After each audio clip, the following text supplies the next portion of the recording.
I'd like to call this meeting of the Carson City Historic Resources Commission on Thursday, October 14th, 2021 at the Bob Growell Community Boardroom to order.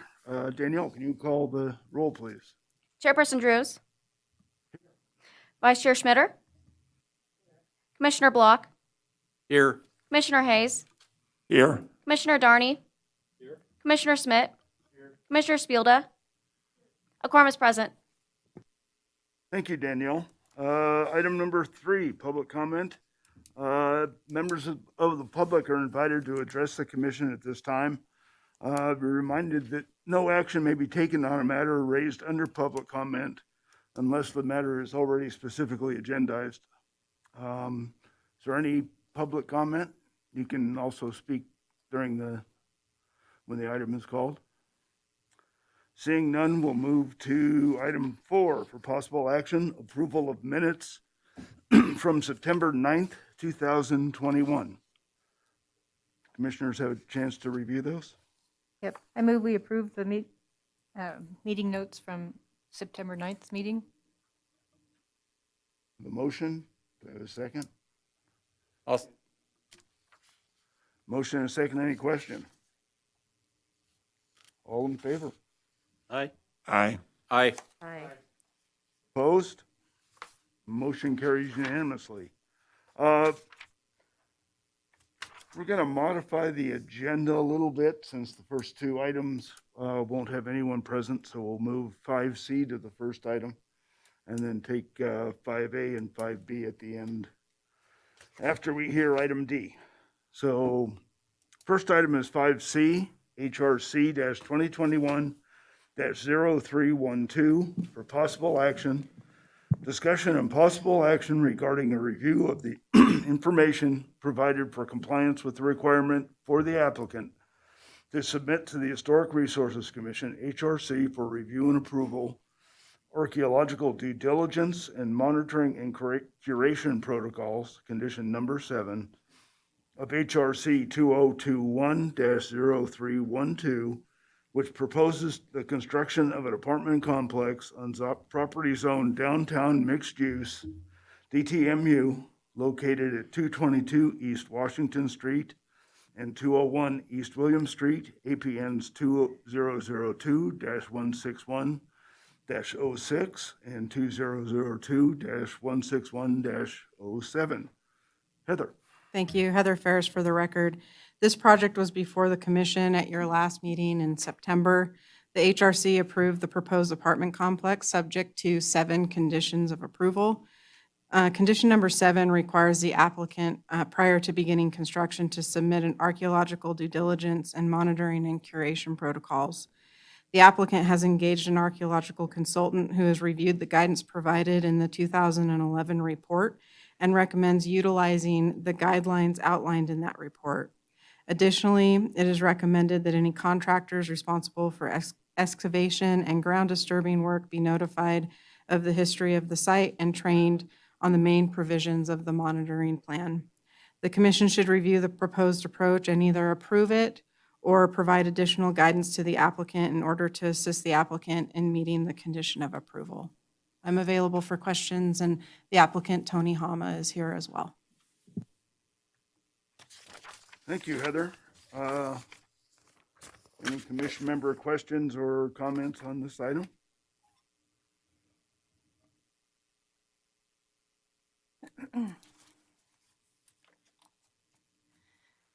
According to the discussion that we had at the last meeting, you were to find the 2011 report, which you've done, and you've contacted with an archaeological consulting firm. We were hoping that the monitoring protocol would be a little more specific to this project, like you would have taken the information from the 2011 report and actually consolidated it into a plan that we could look at that would really be tailored to this project. But with that said, the purpose of the artifact recovery and curation and monitoring protocol is to describe and document the features, archaeological features of the roundhouse buildings and features from the 1872 original building era. So in order to address research questions of industrial archaeology and lifestyles of the people that worked there, like the Chinese construction workers that aren't really documented in published histories. So that's the purpose of the documentation and the reason why we're interested in the monitoring plan and disposition of the artifacts that are found, how they will be treated. So I don't know if you'd like to add anything more to other than what you've proposed, what you've presented to the committee in your packet this time. Before we go any further, I need to make a disclosure. I did author the report that was submitted to community development regarding this project. The company is proposing to use the same methodology that was developed in that study. I did not write that monitoring plan. That was actually written by Geocon.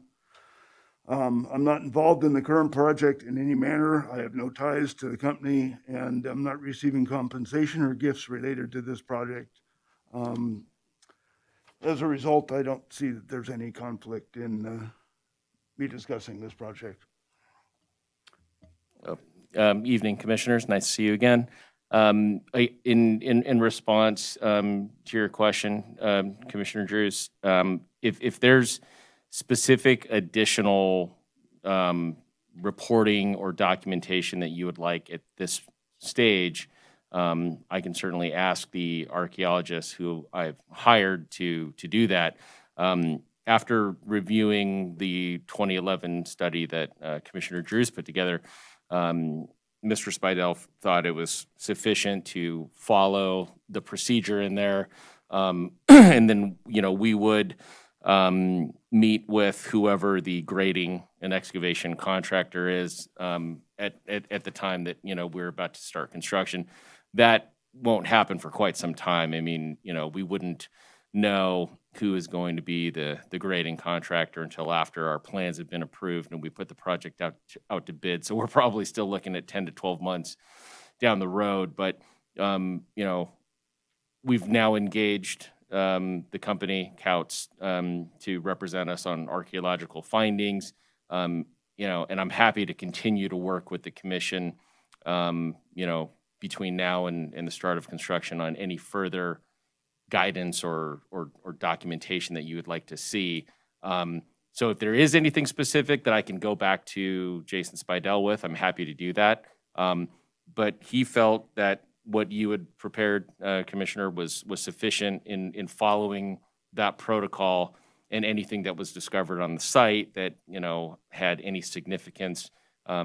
A representative from Couts would be on site during those activities and would be able to give us, guidance on what to do at that time.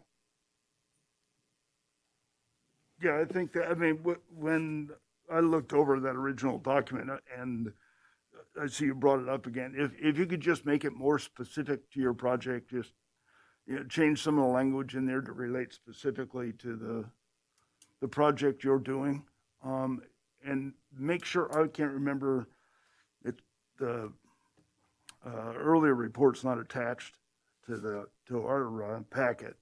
I can't remember if we had a pre-construction meeting as a condition in there, but that's something that has become pretty standard for monitoring now, pre-construction meeting with the contractors and everybody, so that they know when the monitor can stop construction and things like that. And I think that's in that monitoring plan, but if we could just get it more specific or tailored to that development, that'd be great. And if we do that, I don't have a problem approving it administratively either, if the commission feels that would be acceptable. So, Commissioner, as long as that additional documentation and clarification and whatever we put together, for the pre-construction meeting, as long as it is specific to our project and, meets with your satisfaction, we could move forward now. And as long as we have something in place that you can review and approve prior to construction, does that meet the obligation in item number 7?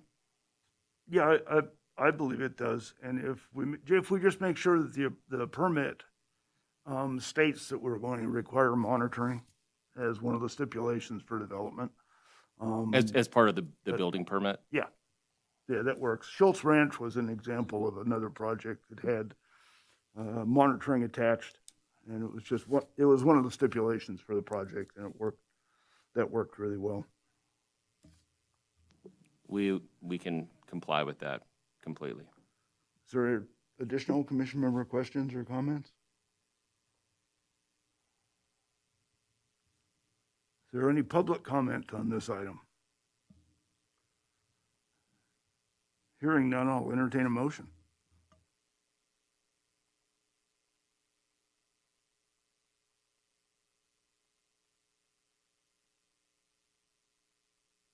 I have a question on the motion.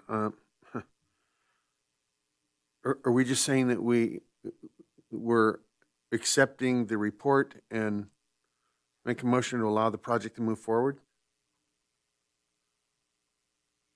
Yeah, I think what we should probably do is, I'd like to have the report and the the treatment plan, monitoring plan attached to the application, so it's in the file and we know we have the backup of the previous research and the plan. But yeah, I think basically that,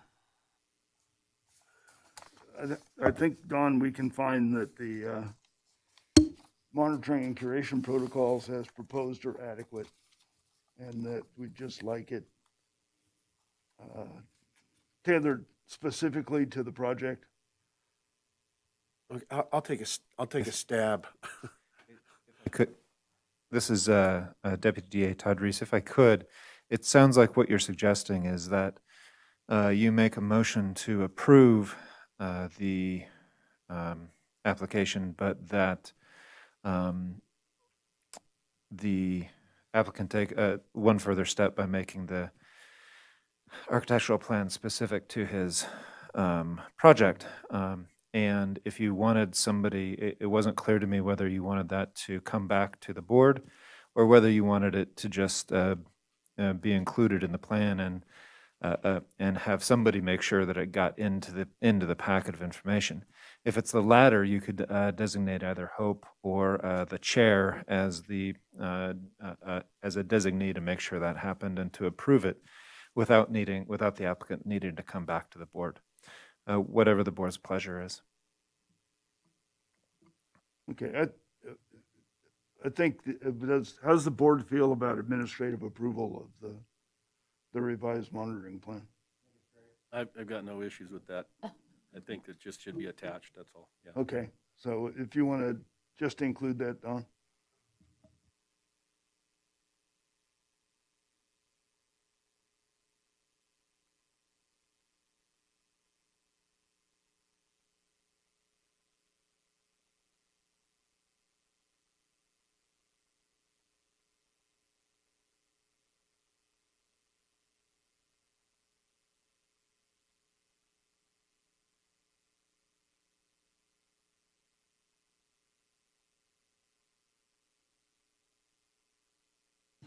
Yeah, this one's a little different because it's your second crack at it. Yeah, and we approved it before, except we wanted them to come back to do what they just done. So it's not like we're approving the project, we're approving and please correct me if I'm wrong, what we're doing is we're approving Condition, the condition. right. of the I think on the second, Along with, we would like the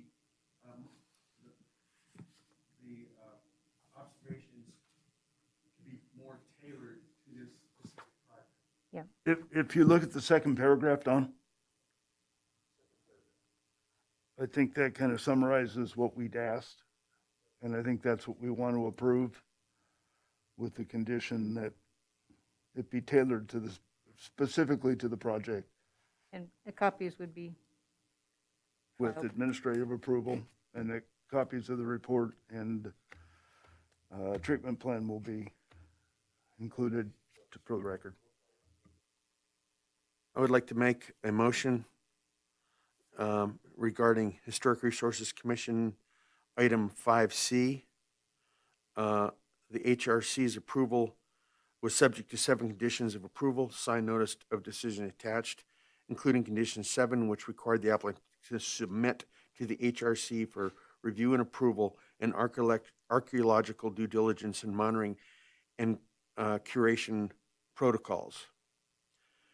With the specific addition that the report and all correspondence be tailored to the specific project to be located between East Washington, East William, and South Stewart Street.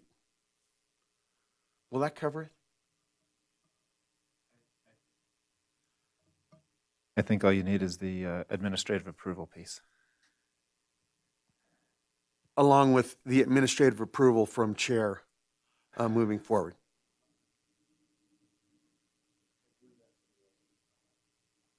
I have a motion. Do I have a second? I'll second. Motion and a second. Any questions? All in favor? Aye. Opposed? Motion carries unanimously. And once again, I see no reason not to participate in this action. Thank you, Tony. Yeah, if you could just have Couts tailor that. They know, yeah. They know what we need, so. Did you have any guidance on if anything was discovered on the site? Do you want it to go to the Nevada State Railroad Museum, or how do you? I think it went to the Railroad Museum when they did the brownfields. Okay, Or actually, it went to the V&T guys. okay, So that might even be more appropriate if they'd be willing to take some of that stuff or work with you guys on that. But Okay. either the Railroad Museum or the V&T Railroad would be appropriate. okay. All right, well, we'll make sure it gets in the hands of whoever wants it. All right, thank you. Thank you. Next item, 5D, 2021-0337, for possible action. Discussion and possible action regarding a request to replace wood decking and railing on the porch and lattice skirting under the porch, extend and partially enclose the porch, and remove the lawn located in the planting strip between the road and sidewalk on property zone single-family 6,000 SF6, located at 506 West Spear Street, APN 003-232-01. Chair, I have a disclosure. Under NRS 2281A.420 requires me to disclose a conflict of interest and abstain from voting when I have a disqualifying conflict. I'm a neighbor of the applicant in this agenda. As the applicant's neighbor, the requested approvals have a unique impact on me and affect me differently from the other members of the public. I believe that the judgment of a reasonable person in my situation would be materially affected. Therefore, I do have a disqualifying conflict and will not be voting on this matter. Thank you, Jed. Heather. Thank you. Heather Ferris again for the record. This property sits at the southwest corner of West Spear Street and Phillips Street. The home was moved from the Rio Tinto mine in Elko County to its current location in 1949. At that time, a garage and apartment were added to the home. A ground level room was added in the 1960s, and the porch was added in 1975. The house is of historic importance because it is an extremely well-preserved example of the type of housing that mine owners in Nevada provided to their employees. The applicant has replaced and painted the wood porch decking replaced the painted wood porch decking with gray wood grain Trex, painted wood railing with black metal railing, removed the existing lattice skirting under the porch and replaced it with wood siding similar to the home, extended the porch to the west and partially enclosed the new portion of the porch. Additionally, the lawn has been removed from the planting strip along both Phillips and West Spear Street. While the use of Trex decking for the porch and metal railings and balusters is not a material historically used, The porch was constructed in 1975 and is not a character-defining feature. Additionally, the use of these materials is reversible. Therefore, staff is recommending approval of the use of the Trex decking and metal railings and balusters. For these same reasons, staff is also recommending approval of the replacement of the lattice skirting under the porch with the painted wood siding similar to the siding on the house. The porch extension with the partial enclosure is not compatible with the configuration, design, style, and detailing of the rest of the porch. Therefore, staff is recommending that the porch extension be open and railing added to match the rest of the porch. The planting strip with lawn and deciduous trees and the walkway from the sidewalk to the front step are character-defining features of the district. Per the guidelines for historic properties, these should be retained when at all possible. Therefore, staff is recommending that the retention of these character-defining features and replacement of the lawn in the planting strips along West Spear and Phillips Street. I will note for the record that the applicant has indicated that the gravel existed in these planting strips before they purchased the home, and that the city had placed additional gravel in the planting strip after doing concrete work along Phillips Street. I was able to confirm with our Public Works Department that gravel to match what was existing at the time was placed in the planting strip on Phillips Street in 2016, following work that they had done to the sidewalk. I'm available for questions, and I believe the applicant, Chris White, is here as well. Thank you, Heather. Commission members, any questions, comments? Can I see the other picture of it that you had?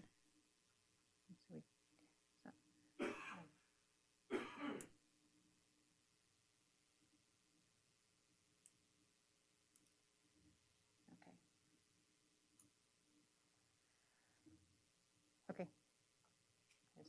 I don't know if you want to keep both of them up or just one.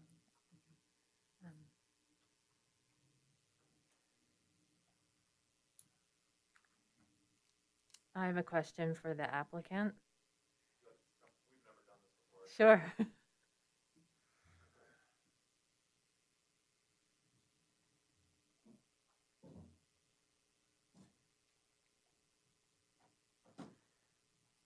Hi. I'm wondering why you closed off the foundation level under the porch, and how are you having airflow movement under the house? Are you talking about the underneath here? Yeah. Okay, it's spaced. The wood is spaced, so there's plenty of airflow in there. It was plastic lattice that was all broken up in the previous picture, so we just replaced it with wood. That's not tongue and groove? I guess I didn't drive by. It's tight. It's not tight? Okay. Well, that's good. It's breathing. And there's also vents on both sides, on the east and the west side. Okay. Did you consider a wood fence or railing? So, we contacted the city and they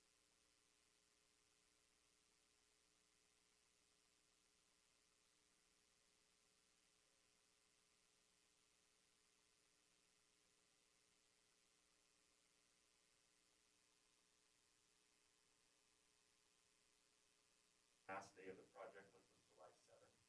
So the contractor was packing up their tools, and we got the notice from William that we have here. We would have done whatever you guys wanted us to do. We would have known that this was something that we needed to do. So since I talked with William and Heather, who's been great working with us, our reaction has just been, please tell us what we need to do. Because we have no idea what we need to do.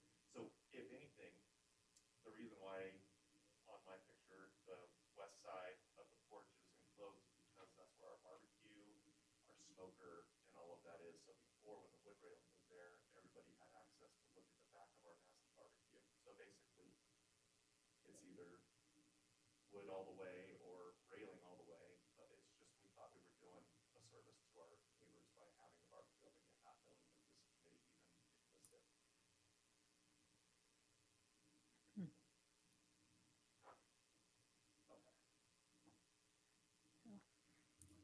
When did you buy the property?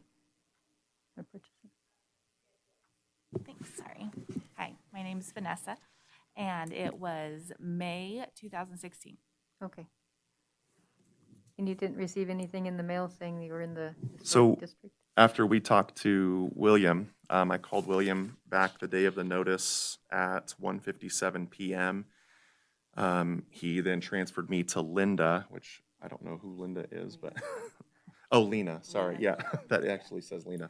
To Lena, I left her a message, and long story short, yeah, we didn't hear anything about this until until my first email with Heather, which was long after we got this notice. My first email with Heather was August 31st, so. I can imagine you're surprised. Yeah, so I did contact the city right after I got this notice, and William had told me on here, it's checked. Again, he checked it and said that we did not need any permits for the project, but he did check that we needed a required application for remodel. And then I contacted the city and asked them if they had record or proof of anything, like, you know, an HOA. When we talked to our, you know, legal counsel, they just said it's kind of like an HOA. But with an HOA, you're being asked to sign, and Heather and I have had some conversations going forward about how we can make this process better for the people living within the blue square, which I just, you know that that's a term for you guys or for the city that I found out about, because we've had 2 neighbors recently move in. When the rock situation came up, I talked to a neighbor actually just across the street from Jed and kitty corner from me, and I said, hey, did you know about this when you bought the house? And he said, no, I had no idea. And then a street over on, where's the new couple from Oregon? What's that street? On Robinson, same thing. I talked with them and they said, no, we had no idea. So I'm just thinking, you know, I think this is great. We love history. I'm a history buff, love Nevada. That's why I wanted the house. But we just had no idea that you guys existed. I might spend my Thursdays down here with you guys and bring pizza and hang out. We would appreciate that, but one element that I'm really glad that you kept is the wire fence. Yeah, Wire fence. not only that, but we've also redone the latch on it too to be original latch from that era from the 30s. So long story short, we would just like to know what you'd like us to do, and we'll be happy to do it. The rock thing, I've told Heather, when we got there, there's no sprinklers, there was no grass, as you can see from the picture, it's just weeds and dirt. There's gravel, like pea gravel down there, in there. And then the other side, I don't know if you can see, has gravel and rock. And the city actually came and ripped up our sidewalk to nowhere, is what they called it, and put down gravel to match. And then a whole nother thing was the street sweeper gentleman, sorry, I don't know his name. He said these little pea gravel rocks that are on Phillips Street keep getting, you know, they're so light, anytime you blow or rake the leaves, which there's a ton of leaves over there, he said they keep getting sucked up in our machine. If you ever redo this, do bigger rocks. So as you can see in the picture, we have put decorative rock and big rock that don't bleed over into the street. But on the Phillips side, it is still that pea gravel, just because it's such a large area that the city had put so much rock there. It's a lot to move.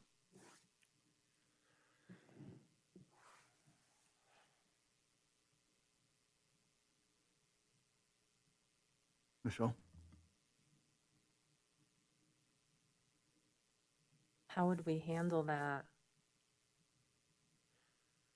What happened on the porch to cover the smoker or the cooker or the smoker? Yeah, so I'm also a pastor in town, and so we have youth group at our house regularly. We have dinner for, you know, legitly, I'm not just saying this for the committee, but for widows once a quarter.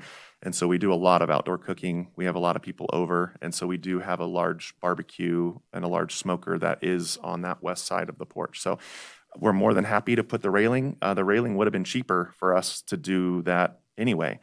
It's just, like I said, it's just a matter of the barbecue, but we're totally fine with that. Or we're fine with going wood, you know, whatever. Just let us know what you'd like. And now we know. So. I have a couple comments, being that I've had the property across the street for 17 years. The gravel and everything, there might have been gravel there before, but And that previous picture, it was spring when all the weeds were starting to come Good. up, and Robin Laguza actually. Commissioner Block, Yes, just so you know, you are permitted to speak, but because you're recusing yourself, you're only permitted to comment on like factual issues. So to the Okay. extent that this is a factual issue, that's great. Okay, perfect. Please feel free. Okay, fact, Robin Laguza bought it, they weed eated down the weeds. There was never a sprinkler system. If you called it grass, there was never grass. Karen Chandler, the previous owner, did nothing with it, and it looked really ratty. My property looked ratty for 60, 70 years that I know of, but the gravel that they've done in the front and on the side looks better than what was there.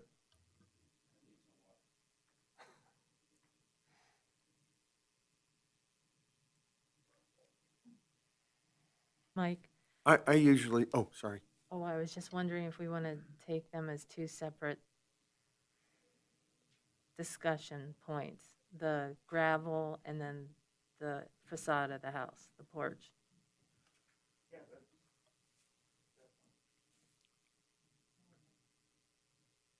You know, I usually, my first argument is they didn't know if they would have gotten a building permit. In this case, they did go to get a building permit to inquire if they had to have one.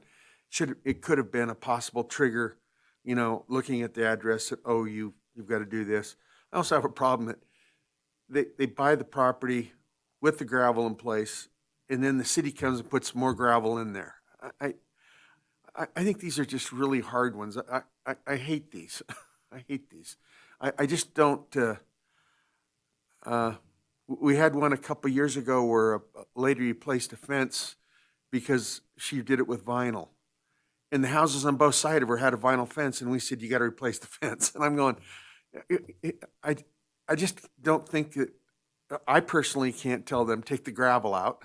And maybe we could talk about the barbecue, but Heather, to be clear, the porch and the woodwork on it is not a character defining element of the house because it was added in 1975. Is that correct? That is correct. That's what I thought I read. So it's like, why are we here?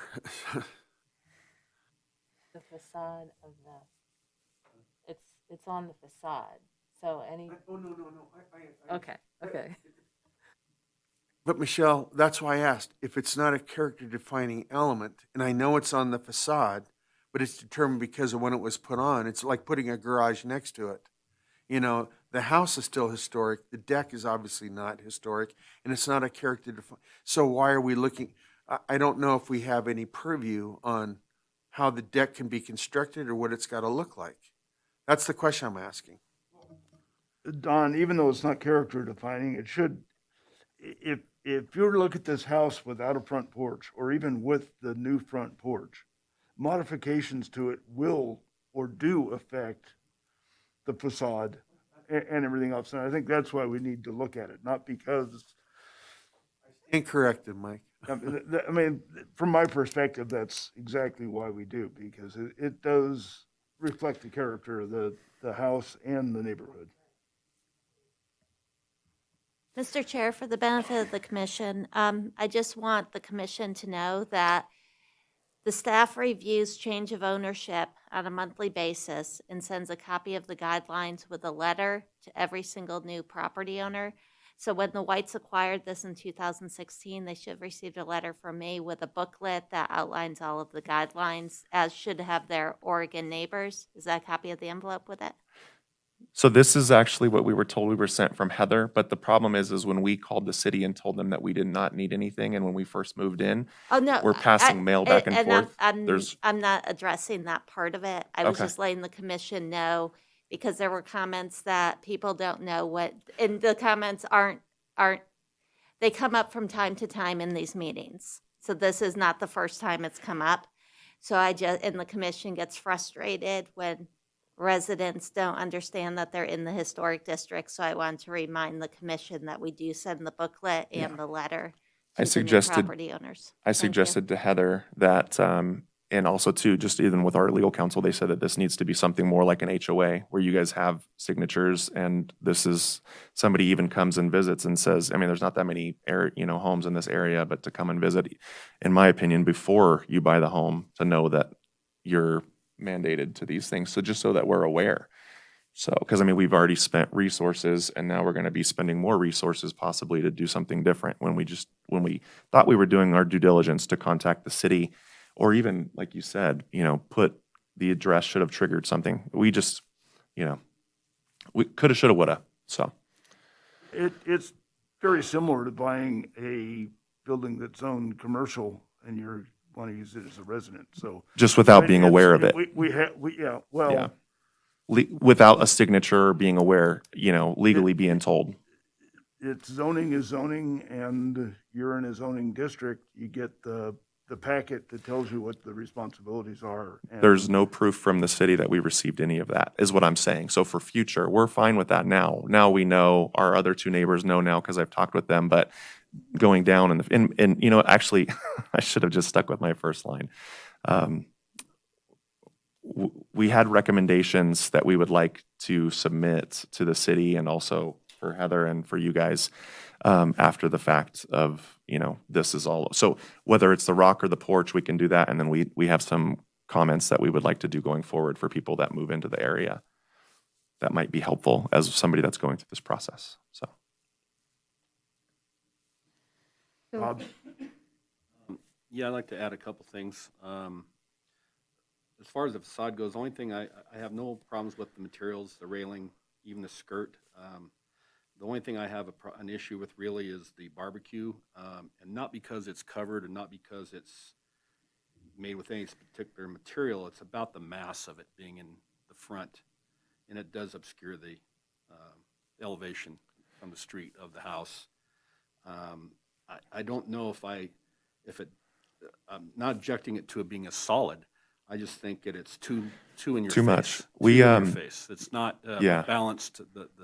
I agree with you on if that. it had more character, yeah. a little more detail, a little more built-in and railing blended, I could go with that.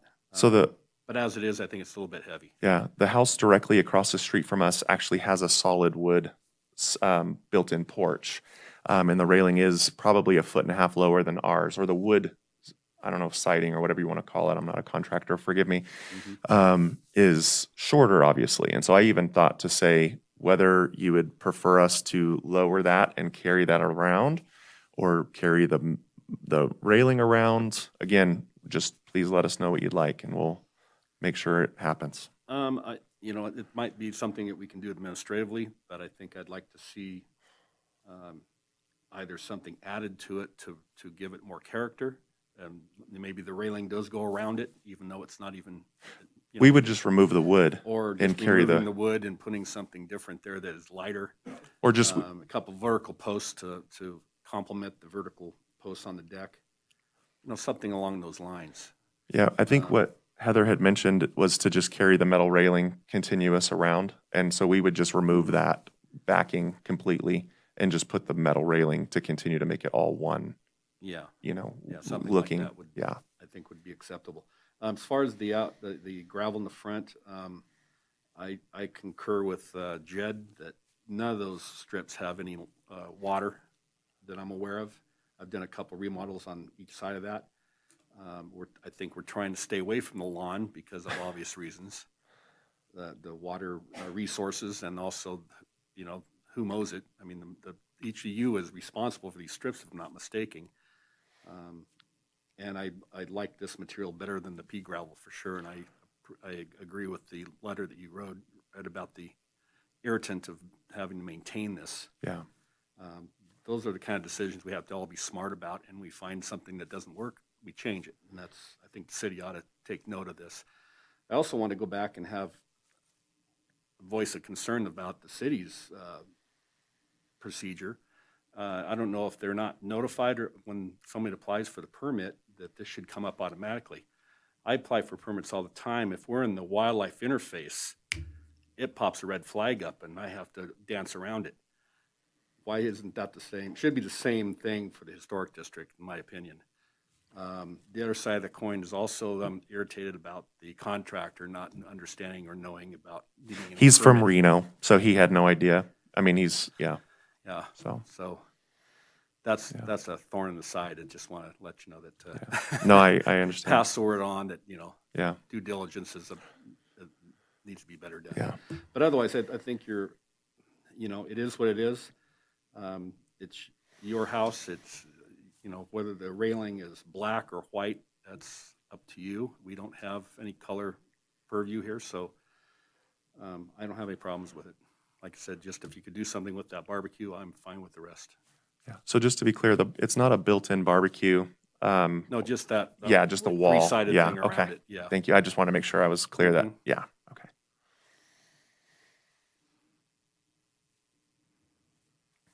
I just want to make a comment. Last time, talked to a fellow who had a home with some similar issues to do with lawn and removing lawn, and in his case, he had some trees and whatnot that had to be watered if they were going to stay and so on. And that's part of the minutes we just approved. And one thing we said was removal of lawns is okay because that's a reversible thing. I mean, it wasn't much of a lawn, I agree. But, you can plant a new lawn. It isn't like you can't go back and reverse that. So we were okay with removing the lawn. We pushed more on the, certainly caring for the trees in his case that were in that median area and getting adequate water. And we did discuss a lot of to do with, not wasting water, and water is going to be more scarce as time goes by, et cetera. But one thing we also required was some sort of better landscape plan. And I'm just looking at this really wide median thinking, maybe we need some sort of plan for planting something, and make sure the water issue is dealt with, but, like a tree every so often, or shrub, or whatever, several shrubs, or whatever it is, a landscape plan. But in the motion for the one we approved last time, it requires a better landscape plan as part of the deal. And so I just wanted to mention that that's where we went on that house. Yeah, Greg, I think if this had come before us, that would have been one of the things that we wanted to have included. I mean, the fact is, this was already there.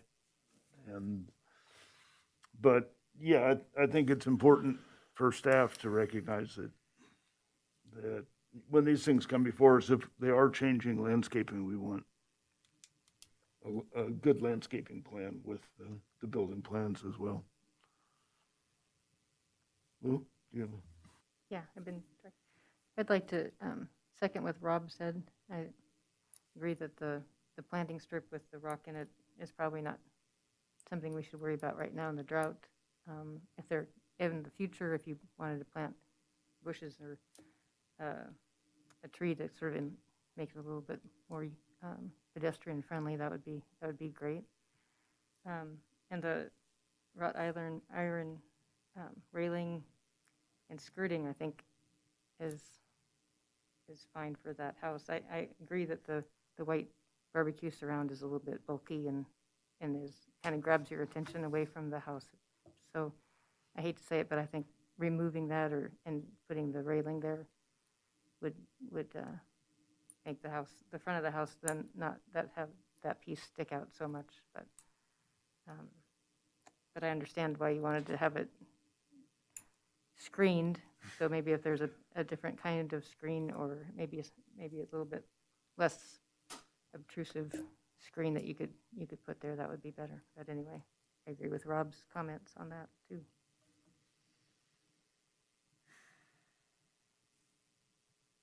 any other commission member questions or comments? I just have a question, Heather.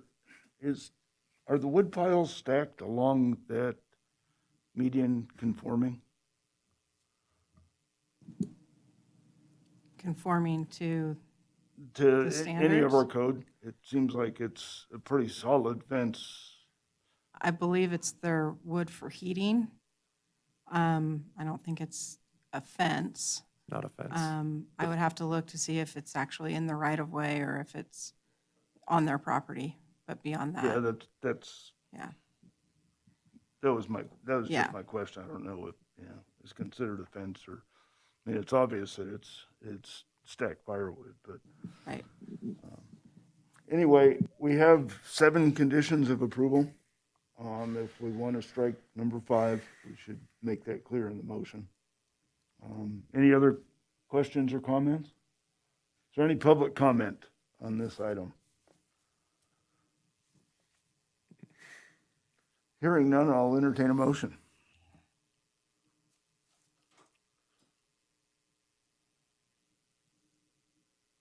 I'll make a stab. Oh, could I say one more thing? On I'm sorry? condition number 7, it says within 60 days, the porch extension will be modified.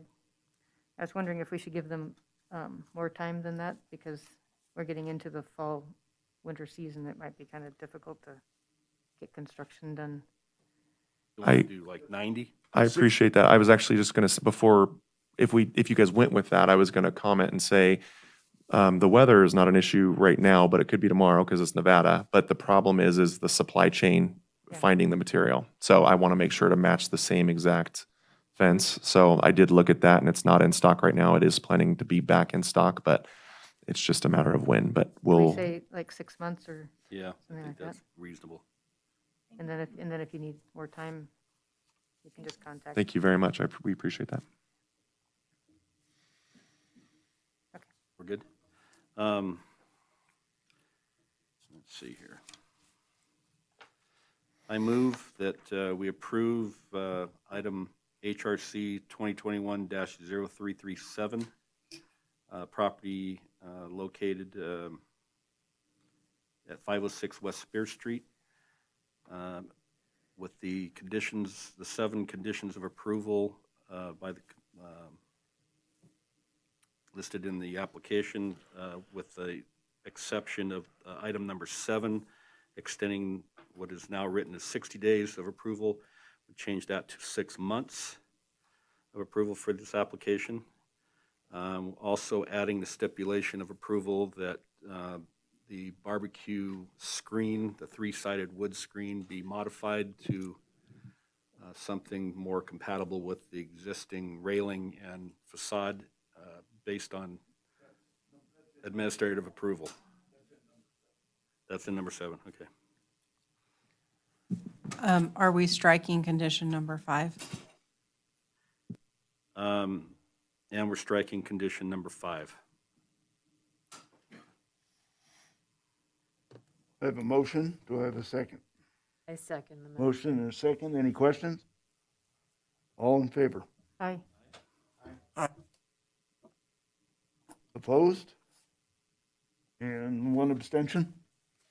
Motion carries. We'll agendize a discussion about the historic district and how we could better inform people in our latter part of the meeting when we do agendize things for the next meeting, because we really shouldn't talk about it since it hasn't been agendized I understand. under this one. But we could bring that up at a later meeting, and if we invite the Whites, they might give us some input. Thank you very much. And now that we're done, I guess I can recognize our neighbor to make sure. I didn't know if I was supposed to say we're neighbors or not neighbors or what, but okay. Thank you guys very much. Have a great day. Thank you, Heather. You have been very helpful in this process. So Thank you, guys. next time I'll bring pizza. Next item is 5A, HRC-2021-0378 for possible action. Discussion on possible action regarding a determination of eligibility for the National Register of Historic Places for the federal building in Carson City on properties owned public regional PR located at 705 North Plaza Street, APN 004-262-02. Heather. Thank you. Section 110 of the National Historic Preservation Act of 1966 requires federal agencies to develop and implement a historic preservation program that identifies historic properties under their ownership. The federal building is 50 years old, therefore the U.S. General Services Administration has prepared a determination of eligibility. The report, which is included in your packet, concluded that the building is not eligible for the National Register of Historic Places. The commission will review the report and provide comment. I did reach out to the GSA, and they indicated that they would not be available for the meeting this evening. They would not be available for the meeting this evening. Thank you, Heather. Questions, comments? Go ahead, Michelle. Go ahead.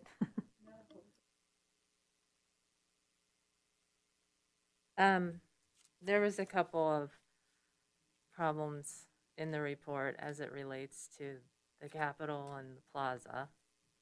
I noticed that. And then I felt that, I feel like this building does have local significance. And if you look at the windows, photograph 13, I was looking at this and I thought, wow, this looks so much more like the roundhouse than the new project that's going up, with the symmetry and the balance and the use of sandstone. So I felt like Wells really did make an effort to blend it with the existing buildings. I think it's significant at the local and state level. Yeah, I agree with Michelle when I looked at those photos too. The use of sandstone on the wall and the heavy lintels and sill detailing was made it an obvious choice. I mean, an obvious attempt to blend with the architecture of Carson and the use of sandstone on most government buildings in town from the prison quarry. So that seemed like they missed an opportunity there to make that connection in their evaluation. They also note that the sunscreens, which is a defining element of the style, were taken down, but the columns that are still in place and those screens could be restored at any point. So I don't think they didn't change the entire front elevation so that you couldn't replace those screens. So that feature, I think, it may be missing right now, but it's not completely destroyed. So I think that we shouldn't put too much weight on that.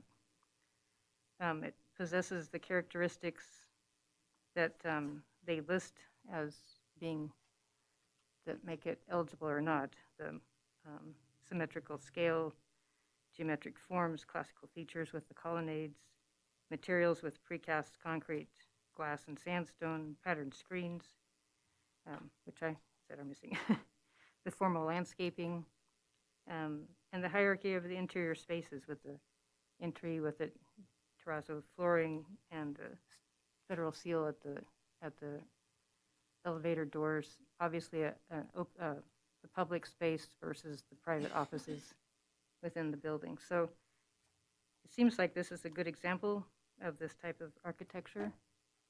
And within Carson, we only have like 4 examples of this type. So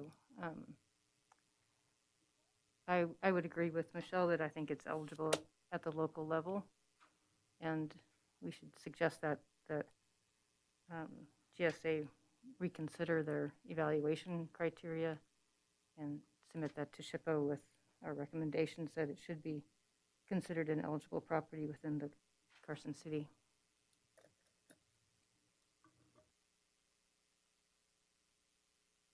Anyone else?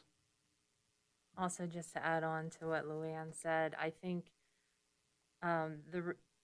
he identified that the sunscreens was a character-defining feature, but then when he was doing the justification under design, kind of weighted it fairly heavy, but the sunscreens weren't there, and I didn't think that was fair because every other piece of integrity, this building made it through the test.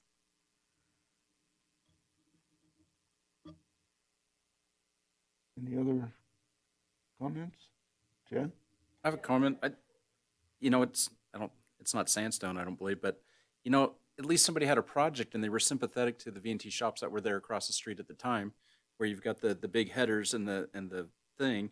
When you look at the front part, it looks like a big, normal federal building, but it's got the brown roof on it that would kind of emulate that. But you know, just looking at this and the screens that were there, I remember those as a kid, we used to want to climb on them.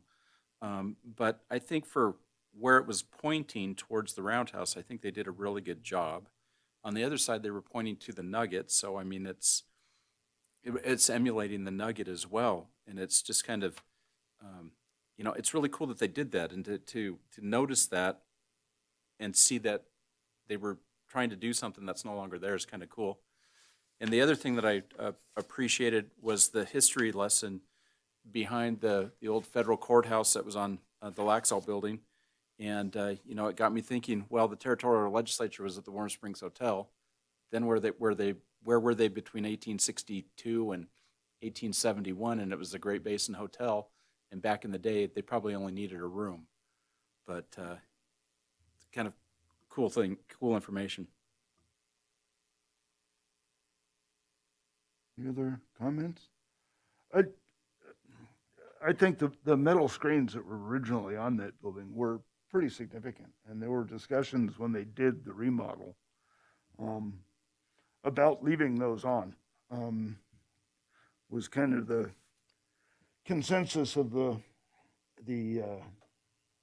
couple architectural historians that back in 2007, when this building wasn't 50 years old, was the optimum time to take those off, because if they left them on when it did become 50 years old, we were going to have an issue.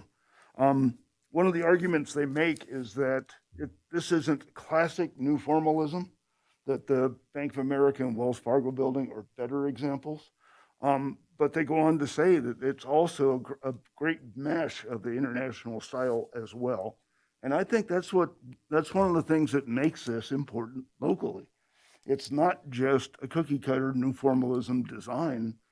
The architect integrated a couple different styles and really did pay attention to the environment when he designed it. And I think for that reason, it's both important as it's locally significant, and I would argue that it is one of the character-defining buildings that Wells designed in the area.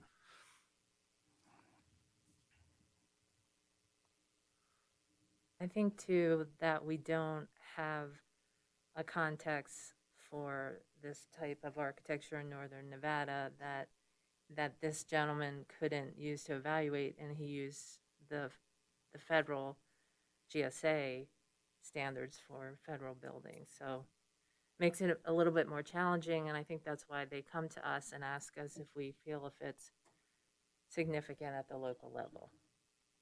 And I think that's our role, is to provide that local context for these kinds of buildings. Because if you're just using the federal guidelines that he was using, then yeah, it doesn't stack up against probably other buildings in other places. But locally in Carson, in northern Nevada, it is a fairly substantial building with an architectural style that's not well represented within the community. So I think it does stand out. And we should offer those comments to SHPO for their consideration and GSA for their consideration.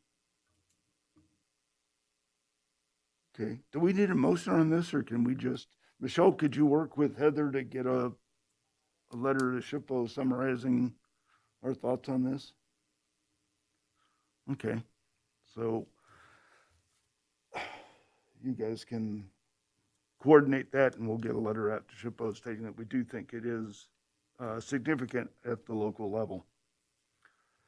Next item is 5B, HRC 2021-0379 for possible action.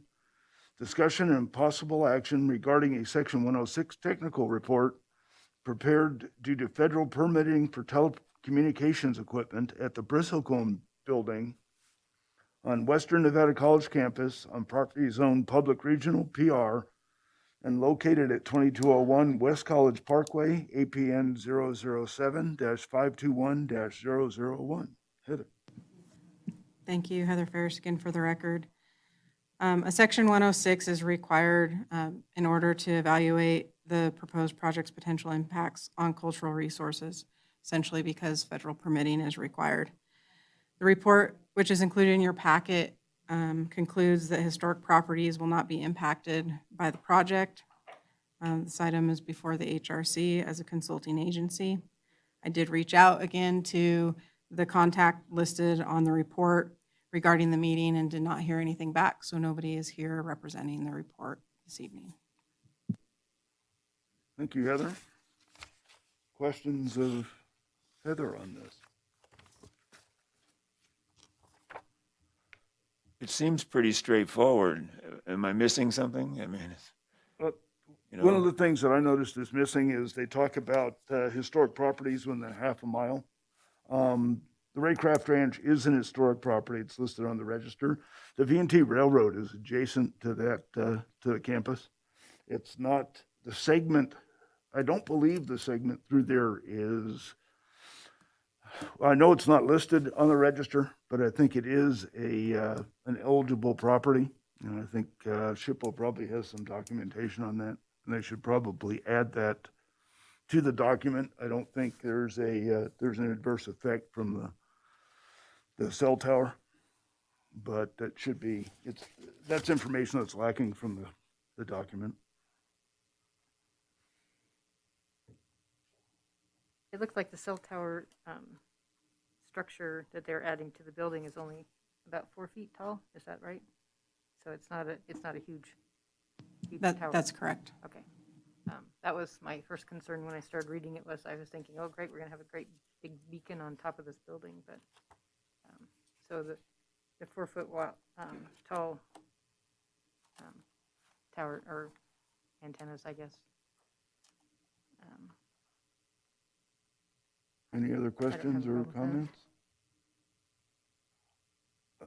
Do we approve this or kind of approach it the same way as the 110 report? We would approach it the same way, provide comments. Okay. Any other comments on the report? Anything else we want to? Okay. If you want to get with me, I can work out a letter on that. Okay, next item is item 6, staff reports, discussion only, planning division. Okay, so when we last met, you'd asked for a status update on the Ferris Mansion, the Brewery Arts Center, and information on using drought-tolerant landscaping or xeriscaping in the historic district. Because of the quick turnaround time between meetings, I didn't have an opportunity to get you a full report, but it's looking like we're likely going to have a meeting November 3rd as well. We did get applications, at least one application in, so I can have an update for you on the Ferris Mansion and Brewery Arts Center. The landscaping piece of it's going to take me a little more time, and I'd anticipate having something on the January meeting for that. Yeah, that's one we can keep on, and when we get to it, we get to it. Right. Commission member reports or comments?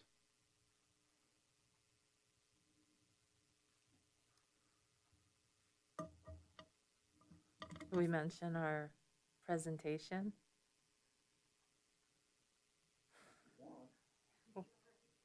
Well,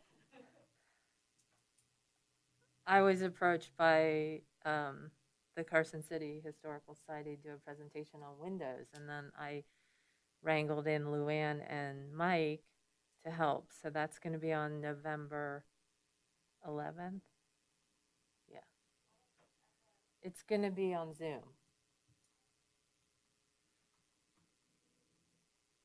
You still need to tell me what I need to do. I know. I'm still thinking about it. Thanks for volunteering me. Any other commission member reports, comments? Future agenda items? Let's add a discussion of noticing in the district, just to see where that goes. It seems to me that we've approached it, we've got it covered, and I can't see going through the whole process of updating regulations to make it an HOA and things like that. But let's go ahead and agendize it. Maybe look at some other historic districts and see how they handle it, if it's any different than what we do. Any other commission, any future item. future items? Well, we've mentioned this before, but I just want to underline it because it's come up in my life again, and that is we need more detail, more guidelines relative to solar panels. We've done several of these projects. First one we did was that Minnesota, and I guess that's Musser, came out real well. Second one, we made at least one boo-boo where it went above the apex of the roof, so you can look at it from the Robinson Street side and see what's happening on the other side of the roof, which is probably a no-no, I think. Anyhow, that just reminds me that we really need to get at it. There'll be more of this coming down the line. As people try to save money, et cetera, et cetera. So we need to do some work and have some written guidelines, I think, for the district. Okay. Those are all things that'd be great for the Board of Supervisors meeting too, when we do the annual report.